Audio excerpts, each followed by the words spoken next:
नमस्कार दोस्तों, advance classes के YouTube चैनल पर आप सभी का पुनः स्वागत है। दोस्तों मैं हूं इमरान खान और अपन जो बात कर रहे थे वो राजस्थान की कला व संस्कृति की बात कर रहे थे। और राजस्थान की कला व संस्कृति, राजस्थान की कल्चर के अंदर दोस्तों मैं बहुत ही इंपॉर्टेंट टॉपिक आपके सामने लेकर आया हूं और दोस्तों वह है राजस्थान की बोलियां। दोस्तों राजस्थान की बोलियों के महत्वपूर्ण प्रश्नों के बारे में अपन यहां पर चर्चा करेंगे। तो आज वापस स्टार्ट करते हैं दोस्तों। आपका पहला क्वेश्चन राजस्थान की महत्वपूर्ण बोलियों से संबंधित महत्वपूर्ण प्रश्नों को दोस्तों मैं आपके सामने लेकर आया हूं। तो पहला क्वेश्चन आपके स्क्रीन पर यह रहा दोस्तों। देखिए पहला क्वेश्चन बहुत ही अच्छा क्वेश्चन दोस्तों आप लोगों के लिए, बहुत ही प्यारा क्वेश्चन। देखिए जोधपुर, चलिए जोधपुर, जैसलमेर, बीकानेर के क्षेत्रों में बोले जाने वाली भाषा कहलाती है। यानी जोधपुर, जैसलमेर, बीकानेर वाला जो क्षेत्र है वहां पर कौन सी बोली बोली जाती है, कौन सी भाषा बोली जाती है। तो दोस्तों आप सभी को पता होना चाहिए। ऑप्शंस भी दे देता हूं मैं, मारवाड़ी है, शेखावटी है, खेराड़ी है या मेवाड़ी है। चलिए दोस्तों बताइए कौन सी बोली बोली जाती है, कौन सी बोली बोली जाएगी। तो दोस्तों ध्यान दीजिएगा कि जोधपुर, जैसलमेर, बीकानेर, बाड़मेर का जो संयुक्त क्षेत्र है दोस्तों इसे आपके मारवाड़ कहा जाता है। क्या कहा जाएगा दोस्तों?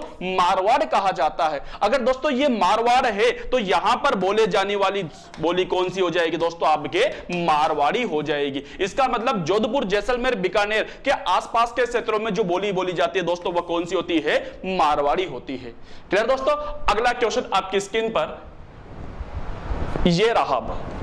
दूसरा क्वेश्चन देखिए आप, दूसरा बहुत ही अच्छा क्वेश्चन दोस्तों। आज बोलियों से संबंधित महत्वपूर्ण प्रश्नों को आपके सामने लेकर आया हूं। निम्न में से कौन सी बोली मारवाड़ी की उपबोली नहीं है? मारवाड़ी यानी राजस्थान का पश्चिमी क्षेत्र में नहीं बोली जाती है सर।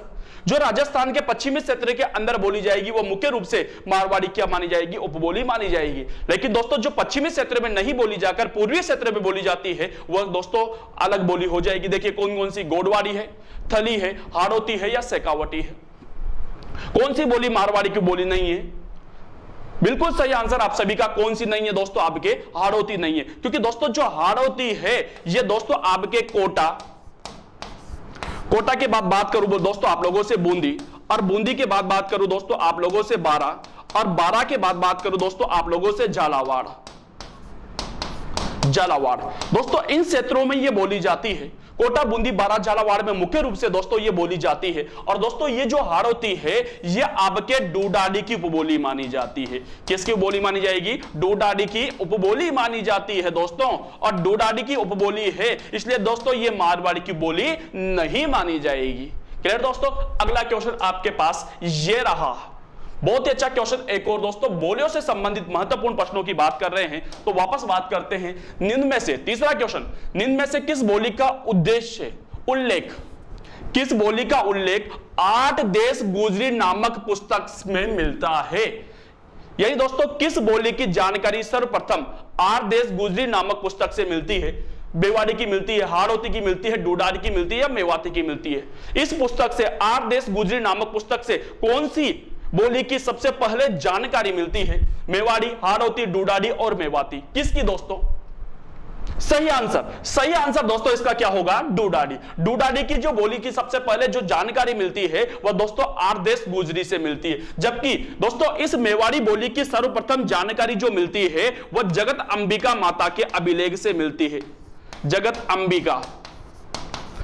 अंबिका माता का जो अभिलेख है, माता का जो अभिलेख है दोस्तों, उस अभिलेख से दोस्तों इसके बारे में जानकारी मिलती है, अभिलेख।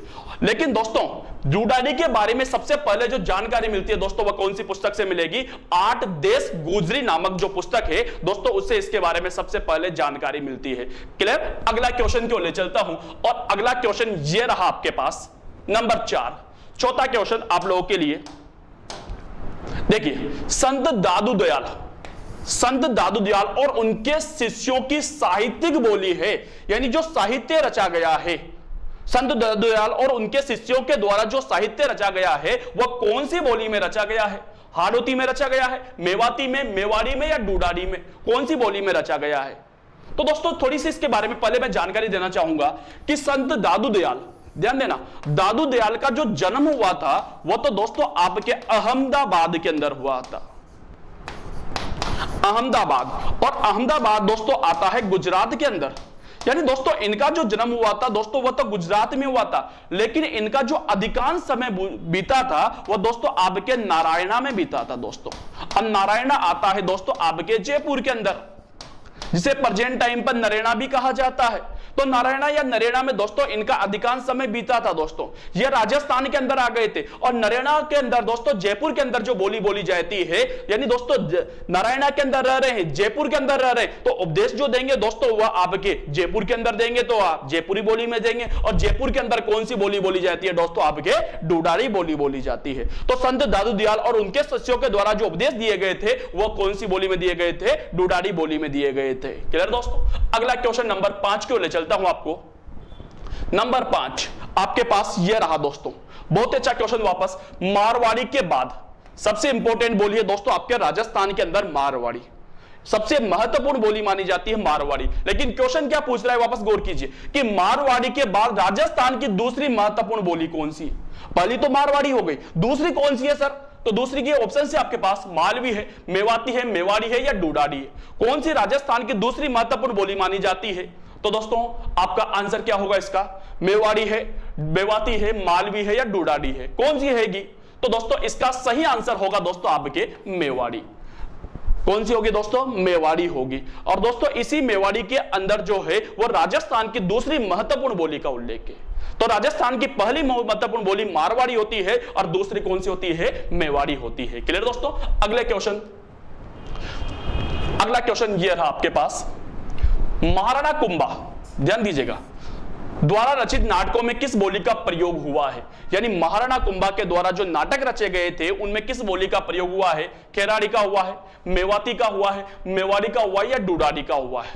किस बोली का महाराणा कुंभा के द्वारा रचित नाटकों में किस बोली का सबसे ज्यादा प्रयोग किया गया है? तो दोस्तों बहुत इजी क्वेश्चन है सर, बहुत ही इजी क्वेश्चन है। आप सभी को पता होगा कि महाराणा कुंभा जो है वह मेवाड़ के शासक थे दोस्तों। कहां के शासक थे? मेवाड़ के शासक थे। अगर दोस्तों मेवाड़ के शासक हैं तो इनके द्वारा जो भी ग्रंथ लिखा जाएगा, जो भी ग्रंथ लिखा जाएगा वह कौन सी बोली में लिखा जाएगा? मेवाड़ी में लिखा जाएगा। मेवाड़ के शासक थे भाई। क्लियर? तो इनके द्वारा जो रचित नाटक लिखे गए थे वह कौन सी बोली में लिखे गए थे? मेवाड़ी में लिखे गए थे। क्लियर? अगला क्वेश्चन आपके पास ये रहा भाई, अलवर। अलवर आ गया, देखिए अलवर आ गया भाई। अलवर और भरतपुर के क्षेत्र में बोले जाने वाली भाषा है, यानी अलवर और भरतपुर के आसपास के क्षेत्रों में कौन सी बोली बोली जाती है?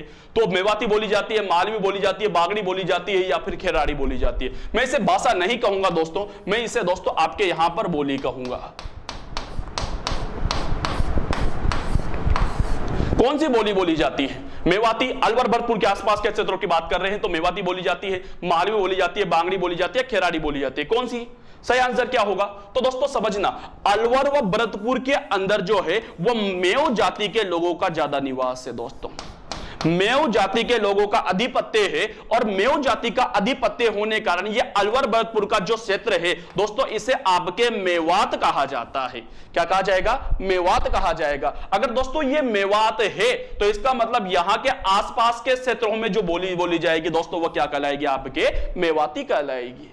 क्लियर दोस्तों? तो अलवर और भरतपुर के आसपास के क्षेत्रों में कौन सी बोली बोली जाती है? मेवाती बोली जाती है। अगला क्वेश्चन 8वां आपके पास ये रहा दोस्तों, किस भाषा में, ध्यान देना, किस भाषा में लालदास जी व चरणदास जी संप्रदाय के संतों ने साहित्यिक रचना की है? यानी संत दास जी व लालदास जी ने दोस्तों अपने जो उपदेश दिए थे वह कौन सी बोली में दिए थे? तो दोस्तों आपको जानकारी के लिए उससे पहले थोड़ी जानकारी होना चाहिए। दोस्तों लालदास जी की बात कर लेता हूं। लालदास जी का जो जन्म हुआ था वह दोलीदूब गांव के अंदर हुआ था। दोलीदूब गांव, और ये जो गांव है दोस्तों ये आता है आपके अलवर के अंदर। समझिए दोस्तों, चरणदास जी की बात करूं दोस्तों तो इनका जो जन्म हुआ था वह डेहरा गांव के अंदर हुआ था। डेहरा गांव, और डेहरा गांव भी दोस्तों आता है आपके अलवर के अंदर। यानी दोस्तों इन दोनों का जो जन्म हुआ है वह अलवर के अंदर हुआ है। अगर दोस्तों दोनों का जन्म अलवर भरतपुर के आसपास हुआ है तो दोस्तों मातृभाषा क्या होगी भाई?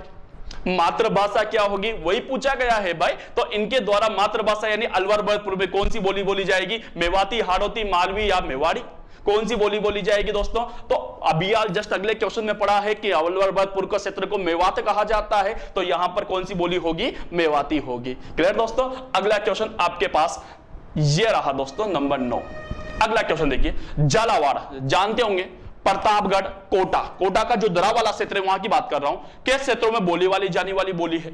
यानी झालावाड़, प्रतापगढ़, कोटा, बारा, साबाद वाला क्षेत्र, यहां पर जो बोली बोली जाती है दोस्तों वो कौन सी होगी? मालवी होगी, बांगड़ी होगी, मेवाती होगी या खेराड़ी होगी? झालावाड़ समझ कर हाड़ौती मत करना सर, हो हाड़ौती तो ऑप्शंस में नहीं है भाई। बताइए कौन सी बोली जाएगी? तो दोस्तों आपको बता दूं, पहले मैं समझाना चाहूंगा इनके बारे में। दोस्तों सबसे पहले बात करें झालावाड़, प्रतापगढ़, कोटा, ये जो क्षेत्र है ये एमपी के टच में है, एमपी के नजदीक है, नजदीक। और एमपी के जहां पर नजदीक है ना दोस्तों, वह है दोस्तों आपके मंदसौर, श्योपुर, बड़ौदा, गुना, ये वाला जो संयुक्त क्षेत्र है, इस वाले क्षेत्र को दोस्तों आपके मालवा कहा जाता है। क्या कहा जाता है? मालवा। अगर दोस्तों ये वाला मालवा है तो इसके आसपास के क्षेत्रों में जो बोली बोली जाएगी दोस्तों वो क्या कहलाएगी? मालवी कहलाएगी। यानी दोस्तों एमपी और राजस्थान के जो समीपवर्ती क्षेत्र हैं, समीपवर्ती इलाके हैं, वहां पर कौन सी बोली बोली जाती है? मालवी बोली जाती है, जो कि कर्णप्रिय भी होती है। क्लियर? अगला क्वेश्चन क्यों ले चलता हूं, नंबर 10वां क्वेश्चन आपके पास ये रहा भाई। देखिए बांसवाड़ा नाम सुना सुना लग रहा होगा, डूंगरपुर, डूंगरपुर बांसवाड़ा राजस्थान के दक्षिण में स्थित है, में बोले जाने वाली बोली है हाड़ौती है, राठी है, वागड़ी है या खेराड़ी है? कौन सी बोली बोली जाती है दोस्तों डूंगरपुर बांसवाड़ा में?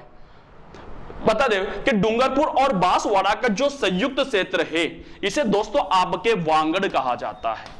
क्या कहा जाता है दोस्तों? वांगड़ कहा जाता है। और वांगड़ कहला रहा है इसलिए यहां पर बोले जाने वाली जो बोली होगी दोस्तों वो क्या होगी? आपके वांगड़ी होगी। कौन सी होगी दोस्तों? वांगड़ी होगी। इसी बोली को दोस्तों एक व्यक्ति था, उसका नाम था गिरेशन, गिरेशन, डॉक्टर जॉर्ज अब्राहम गिरेशन इसका पूरा नाम है। इस बोली को दोस्तों उसने खेराड़ी नाम दिया था दोस्तों। वागड़ी को क्या नाम दिया था? खेराड़ी नाम दिया था। तो आपसे एग्जामिनर ये भी पूछ सकता है कि जॉर्ज अब्राहम गिरेशन के अनुसार वागड़ी बोली है तो कौन सी है? वो खेराड़ी है। क्लियर? अगली बोली क्यों ले चलता हूं, नंबर 11 क्वेश्चन आपके सामने ये रहा, बहुत अच्छा। बिलवाड़ा, बिलवाड़ा की शाहपुरा तहसील, पर्टिकुलर तहसील की बात कर रहा हूं, शाहपुरा तहसील और बूंदी के कुछ भाग में, जैसे लाखेरी वाले बाग है, क्लियर? तो बूंदी का कुछ भाग और बिलवाड़ा के कुछ भाग के अंदर बोले जाने वाली भाषा है बांगड़ी है, रागड़ी है, राठी है या खेराड़ी है। कौन सी है दोस्तों? कौन सी बोली होगी? बूंदी के आसपास व शाहपुरा के आसपास के क्षेत्रों में कौन सी बोली बोली जाएगी? तो बिल्कुल सही दोस्तों, ये जो बोली जाती है दोस्तों ये कौन सी होगी? आपके खेराड़ी होगी। क्योंकि दोस्तों ये वाला जो क्षेत्र है, बूंदी का जो क्षेत्र है और आपके शाहपुरा बिलवाड़ा के आसपास का जो क्षेत्र है दोस्तों, इसे आपके खेराड़ प्रदेश कहा जाता है। तो यहां पर बोले जाने वाली बोली क्या कहलाएगी? खेराड़ी कहलाएगी। क्लियर? अगले क्वेश्चन क्यों ले चलता हूं। अगला क्वेश्चन आपके पास ये रहा, हम्मीर रासो, अली बख्श, भीम विलास के काव्य की किस भाषा में रचा गया है? अब हम्मीर रासो जो रचा गया था दोस्तों, यह रचा गया था जोधराज के द्वारा। भीम विलास ये जो रचा गया था ये दोस्तों ये रचा गया था शंकर देव राय, शंकर देव राय। चलिए दोस्तों, अब दोस्तों ये दोनों जो ग्रंथ हैं, साथ में अली बख्श भी है, ठीक है, ये दोनों जो ग्रंथ रचे गए हैं वो कौन सी बोली में रचे गए हैं? खेराड़ी में, बांगड़ी में, रागड़ी में या राठी में? ऑप्शंस आपके सामने सारे, कौन सी वाली बोली में रचे गए हैं भाइयों? बताइए मेरे को। बिल्कुल सही, कौन सी बोली में? राठी में रचे गए हैं। इसी राठी को दोस्तों आपके अहिरवाटी भी कहा जाता है। क्या कहा जाता है? अहिरवाटी भी कहा जाता है। क्लियर दोस्तों? अगला क्वेश्चन क्यों ले चलता हूं, अगला क्वेश्चन आपके पास, अगले क्वेश्चन क्यों ले चलता हूं दोस्तों, और अगला क्वेश्चन ये रहा, राजस्थानी का उद्गम हुआ है। यानी राजस्थानी जो बोली है, राजस्थानी जो बोली है, इस बोली का उद्गम कौन सी वाली से हुआ है? संस्कृत से हुआ है। कहां से पैदा हुई है भाई? संस्कृत से हुई है, पाली से हुई है, प्राकृत से हुई है, गुजरी अपभ्रंश से हुई है। राजस्थानी बोली का उद्गम कहां से हुआ है? बिल्कुल इजी क्वेश्चन है, इसका तो डायरेक्टली आंसर आएगा। तो इसका जो उद्गम हुआ है दोस्तों कैसे हुआ है, गुजरी अभ्रंश से हुआ है। तो राजस्थानी बोली का जो उद्गम माना जाता है वो कहां से माना जाता है, गुजरी अभ्रंश से माना जाता है। क्लियर। अगले क्वेश्चन की ओर ले चलता हूं और अगला क्वेश्चन ये रहा आपके पास, सर्वप्रथम राजस्थानी भाषा का प्रयोग किसने किया था? किस व्यक्ति ने सर्वप्रथम भाषा का प्रयोग किया था, या यूं कह दूं कि सर्वप्रथम पहले राजस्थान की भाषा का सर्वप्रथम वैज्ञानिक विभाजन किसने प्रस्तुत किया था? कौन था ऐसा व्यक्ति? टोड था, कर्नल जेम्स टोड थे, डॉक्टर ग्रेशन थे, डॉक्टर जॉर्ज अब्राहम ग्रेशन थे, टेडी सोरी है, या सीताराम लालस है? टेरी सोरी है। क्लियर। चले दोस्तों, कौन है इसमें से जिसने राजस्थानी बोली का सबसे पहले वैज्ञानिक विभाजन किया था, राजस्थानी बोली का सर्वप्रथम उल्लेख किया था, वह कौन था दोस्तों? बिल्कुल सही सभी का दोस्तों, वह कौन था? George Grecian. इसका नाम था पूरा जॉर्ज अब्राहम ग्रेशन। इस व्यक्ति ने सबसे पहले राजस्थान की बोलियों का वैज्ञानिक विभाजन प्रस्तुत किया था, और इस व्यक्ति के द्वारा दोस्तों जिस पुस्तक के अंदर राजस्थानी बोली का विभाजन किया था उस पुस्तक का नाम था the linguistic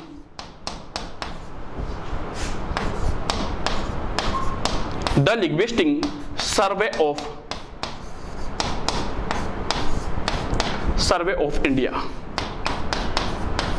the linguistic survey of India. इस पुस्तक के अंदर दोस्तों जॉर्ज अब्राहम ग्रेशन ने राजस्थान की बोलियों का सबसे पहले वैज्ञानिक विवरण प्रस्तुत किया था। क्लियर। अगली और 15 क्वेश्चन की ओर ले चलता हूं आपको, और दोस्तों अगला क्वेश्चन यह रहा आपके पास, वर्तमान में राजस्थानी लिखी जाती है। राजस्थानी कौन सी लिखी जाती है, किस लिपि में लिखी जाती है? देवनागरी लिपि में, ब्राह्मी लिपि में, क्रोष्टी लिपि में, या इनमें से कोई नहीं? राजस्थानी बोली जो है वह कौन सी लिपि में लिखी जाती है? देवनागरी, ब्राह्मी, क्रोष्टी, इनमें से कोई नहीं। बिल्कुल आंसर चाहिए सर, तो अभी इसका आंसर अपन ने पहले भी पढ़ चुका है सर। तो ये कौन सी बोली में लिखी जाएगी दोस्तों? आपके देवनागरी लिपि में लिखी जाएगी। तो राजस्थानी बोली जो लिखी जाती है दोस्तों, वो कौन सी बोली में लिखी जाती है? देवनागरी के अंदर लिखी जाती है। क्लियर। अगले क्वेश्चन को ले चलता हूं।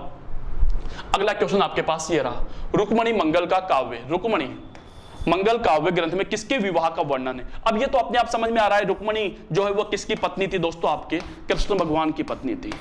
किसकी पत्नी थी? कृष्ण भगवान की। तो इस काव्य के अंदर, इस ग्रंथ के अंदर अगर रुक्मणी जी जो है वह कृष्ण भगवान की पत्नी थी, तो इस ग्रंथ के अंदर दोस्तों किसका उल्लेख होगा? किसका उल्लेख होगा? अपने आप समझ में आ रहा है कि रुक्मणी और कृष्ण भगवान की प्रेम कथा का वर्णन होगा, रुक्मणी और कृष्ण भगवान के विवाह का वर्णन होगा। तो आंसर होगा आपका रुक्मणी और कृष्ण के विवाह का वर्णन है दोस्तों। क्लियर। अगला क्वेश्चन नंबर 17 ये रहा आपके पास। चलिए, चरणदास जी की शिष्या है, 2 शिष्या थी दोस्तों, उनका नाम था सहजोबाई और दयाबाई। ये रहा सहजोबाई और दयाबाई की रचना किस भाषा में हुई है? आंसर हाड़ौती में, मेवाती में, मेवाड़ी में, या मारवाड़ी में? किसके अंदर हुई है दोस्तों? और अभी यार बात की थी अपन ने कि चरणदास जी का जो जन्म हुआ था वह दोस्तों आपके एक गांव आता है डेहरा गांव। डेरा गांव के अंदर इनका जन्म हुआ था, और इन दयाबाई और सहजोबाई इन दोनों का भी जो जन्म हुआ था दोस्तों वह डेरा गांव के अंदर हुआ था भाई। यानी दोस्तों डेरा गांव जो है दोस्तों ये आएगा आपके अलवर के अंदर। अब दोस्तों अगर अलवर के अंदर पैदा हो रही है दोनों शिष्याएं, अलवर के अंदर दोनों का जन्म हो रहा है, तो इसका मतलब क्या हो गया दोस्तों कि इनकी मातृभाषा कौन सी होगी जो अलवर में बोली जाएगी। और आप सभी को दोस्तों 3-4 बार बता चुका मैं कि अलवर के अंदर मुख्य रूप से कौन सी बोली बोली जाती है दोस्तों? आपके मेवाती बोली जाती है। तो इसका सही आंसर क्या होगा दोस्तों? मेवाती होगा। क्लियर। अगले क्वेश्चन को ले चलता हूं। अगला क्वेश्चन आपके पास ये रहा, इनमें से कौन सी बोली कर्णप्रिय है? कर्णप्रिय व कोमल है। कर्णप्रिय व कोमल है। कर्णप्रिय का मतलब कानों को अच्छी लगने वाली मधुर बोली मानी जाती है। हाड़ौती, मेवाती, मालवी या मेवाड़ी, कौन सी बोली कानों को प्रिय लगने वाली है? कर्णप्रिय मानी जाती है। बिल्कुल सही। दीजिए आंसर इसका, सोचिए, दिमाग लगाइए, कौन सी बोली बोली जाएगी? तो दोस्तों वो है आपके मालवी। दोस्तों मालवी बोली को राजस्थान की कर्णप्रिय बोली कहा जाता है।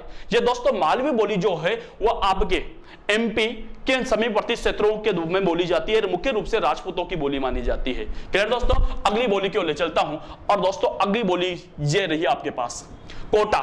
सबको पता है, बूंदी जानते हो, बारा जानते हो, झालावाड़ जानते हो। इस क्षेत्र में कौन सी बोली जाती है भाई?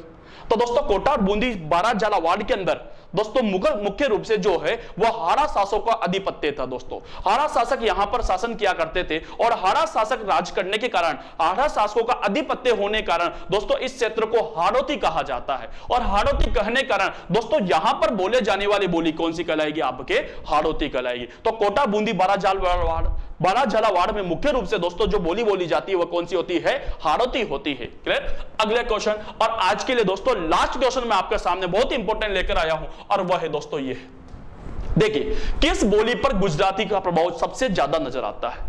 राजस्थान में अधिकांश बोलियों पर गुजराती प्रभाव नजर आता है सर, लेकिन दोस्तों क्वेश्चन यह है कि सर्वाधिक सबसे ज्यादा कौन सी बोली पर आता है? देखिए, मेवाड़ी पर, हाड़ौती पर, मारवाड़ी पर या बांगड़ी पर? ध्यान दीजिएगा दोस्तों, क्वेश्चन समझिए। तो दोस्तों यहां पर समझिए, डी बी डूंगर बांसवाड़ा, ठीक है। अब यहां पर है दोस्तों आपके गुजरात।